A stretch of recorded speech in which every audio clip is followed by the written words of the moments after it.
Bien, je vais ouvrir le bal, quelques réflexions et puis quelques questions. Alors d'abord, c'est un rapport important, Pierre Moscovici, que vous nous présentez là, parce que finalement, c'est le premier bilan de 10 ans de politique où au moins on parle de la nécessité de réindustrialisation du pays. Voilà.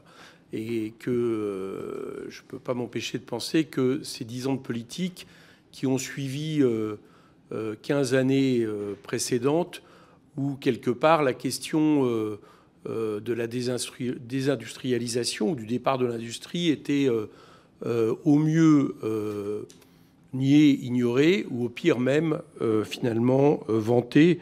Bon, de ce point de vue-là, les déclarations de Serge Chourouk en 2000 expliquant qu'il fallait des entreprises sans usine à propos d'Alcatel, on a été un peu l'acmé de cette politique de désindustrialisation, ce qui fait que 15 ans après, il n'y avait plus d'usine Alcatel, mais il n'y avait plus non plus d'entreprise Alcatel tout court. Donc il y a effectivement, de ce point de vue-là, une prise de conscience. Et je pense qu'il était important de commencer à en faire un premier bilan. Bien. De ce que je vois de votre bilan, il est important parce qu'il vient à un moment où, à nouveau, il y a des plans de licenciement massifs dans des secteurs industriels en France, notamment dans le secteur de l'automobile, tandis que les secteurs industriels qu'on nous a pas mal vantés ces dernières années comme étant finalement le recours, je pense notamment aux Gigafactory, par exemple à Douai, pour l'instant ne remplissent pas, le moins qu'on puisse dire, leurs promesses en termes de création d'emplois. Et je pense que cette politique industrielle, il est donc important de la juger, d'en faire le bilan et effectivement d'en dessiner les perspectives. J'ai encore en mémoire, il y a peu de temps, un ministre de l'Industrie récent, très récent, m'expliquant que devant la fermeture de Emma France, sous-traitant de Stellantis en Seine-Saint-Denis, finalement, tout ça était une entreprise qui fait pourtant des bénéfices, mais qui délocalise au profit d'entreprises qui sera située en Turquie. Tout ça était finalement quelque chose d'inarrêtable et qu'il fallait se tourner vers d'autres formes d'industrie. Bien, et me vantant notamment la question des gigafactories.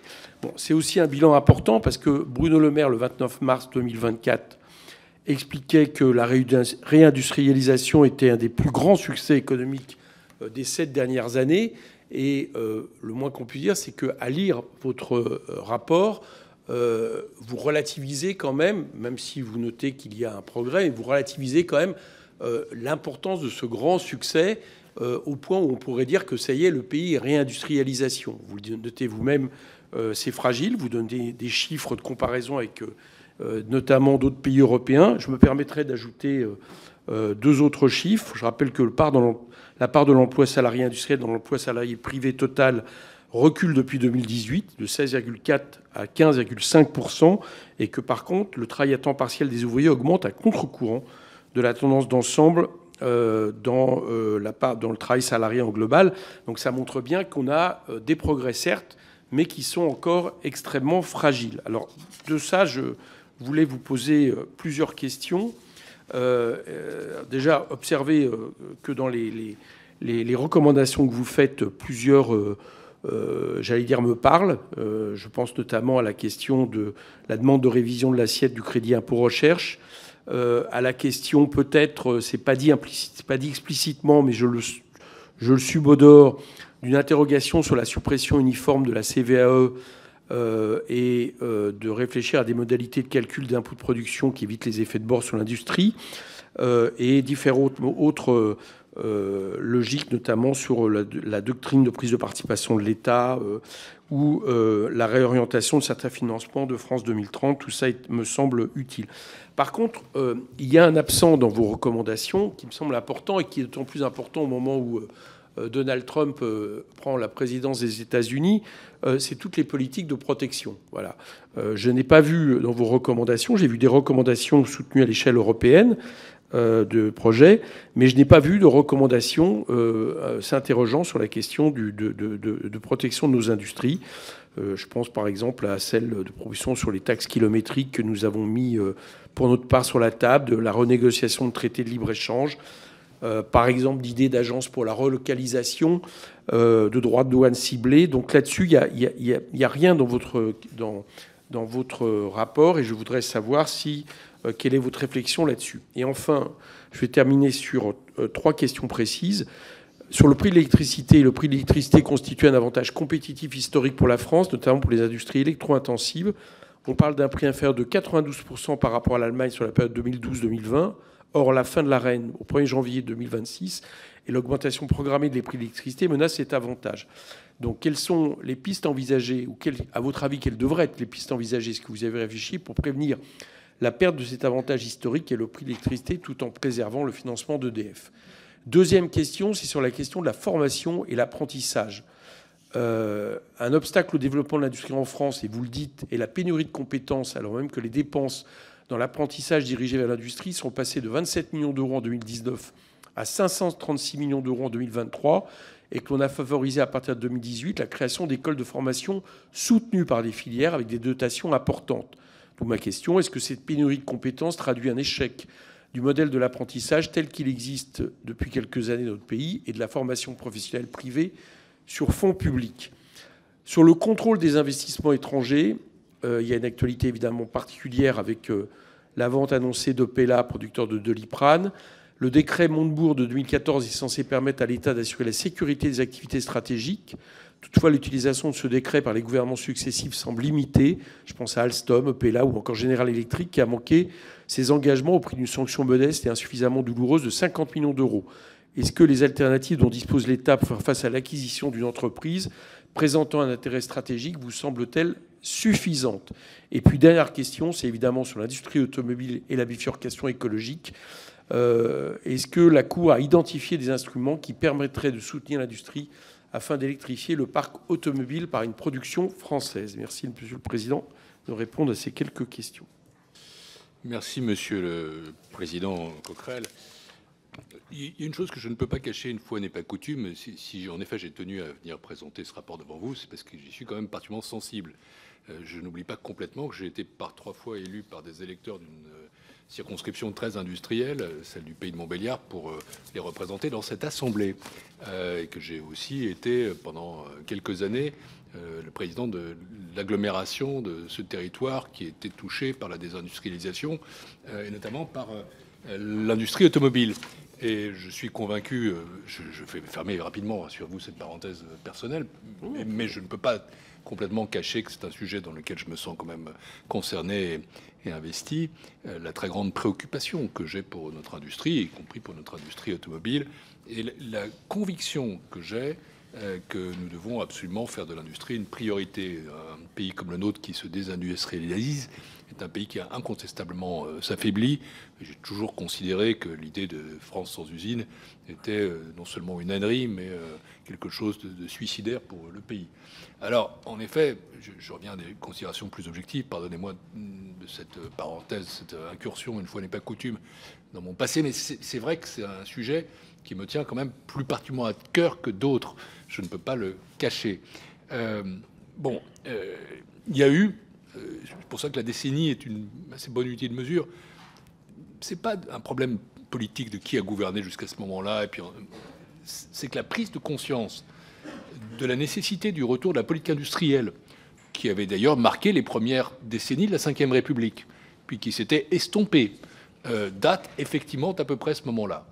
Et je pense qu'une date qu'il faut marquer, qui est très importante, je l'ai citée, c'est le rapport Gallois de 2012, qui d'ailleurs n'a pas été intégralement appliqué par le gouvernement de l'époque, dont j'étais le ministre des Finances, mais néanmoins assez largement suivi dans quelques-unes de ses principales conclusions, notamment sur la compétitivité coût. Incontestablement, c'est à ce moment-là qu'a été marquée une inflexion. Et en effet, par rapport à cette période, ce que le constat sur les décennies, je ne vais pas le répéter, c'est que ça a permis de stopper l'hémorragie, de marquer certains progrès, mais que ces progrès restent limités et fragiles par rapport...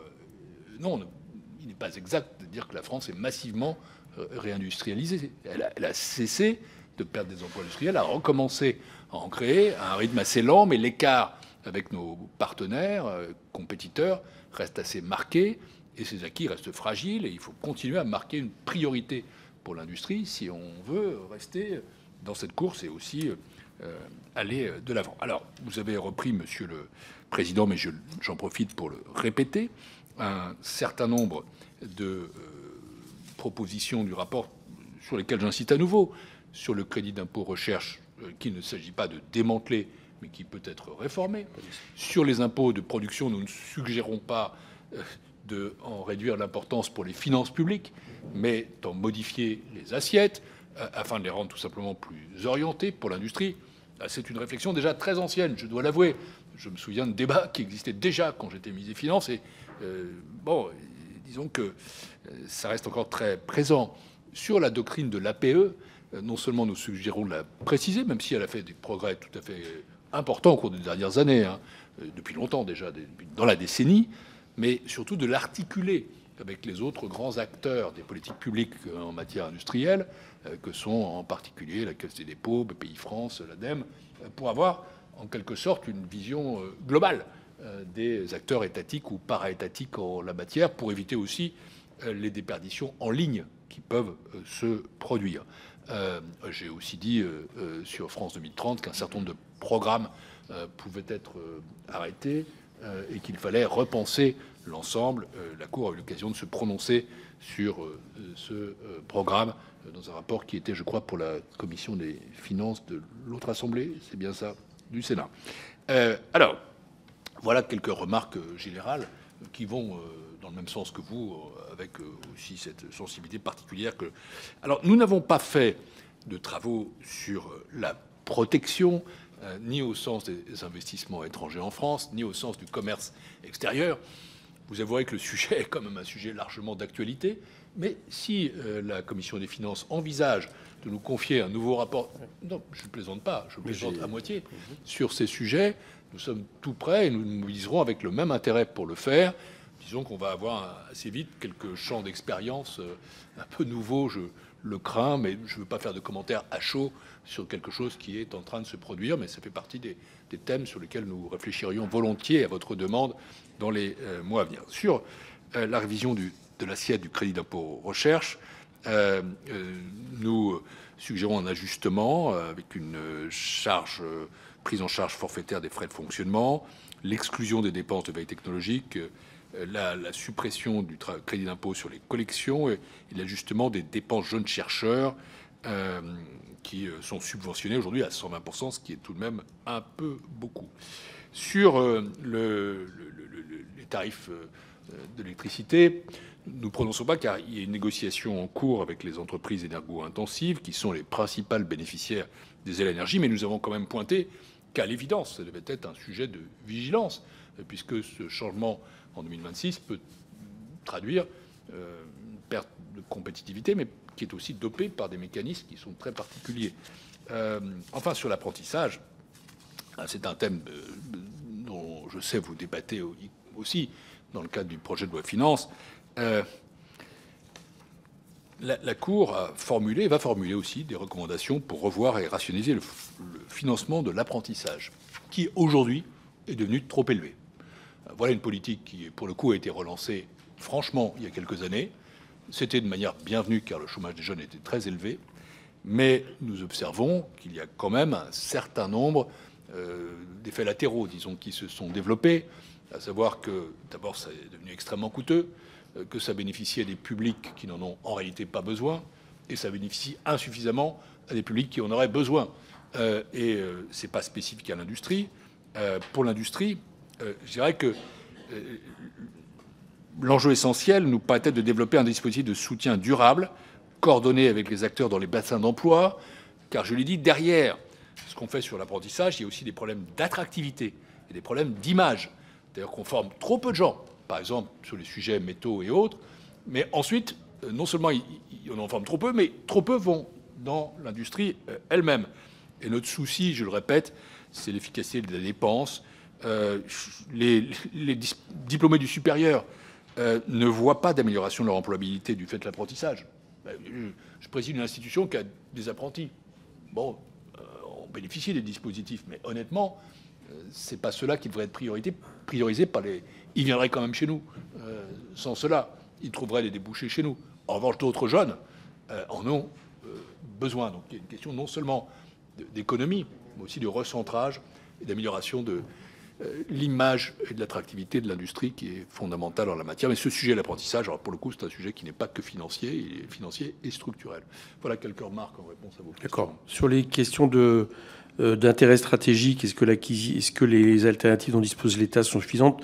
Vous renvoyez ça à un rapport, par voilà, exemple, sur j'ai dit qu'il y avait les questions de protection, je les aborde de deux sujets, Okay. l'aspect commercial, mais aussi la protection des investissements. Et là-dessus, je ne peux pas dire que nous avons des réflexions approfondies à ce stade, mais nous pouvons approfondir si vous le souhaitez. Ok, merci. Rassemblement national, monsieur Jocelyn de Signy, 2 minutes, puis je vous laisserai répondre.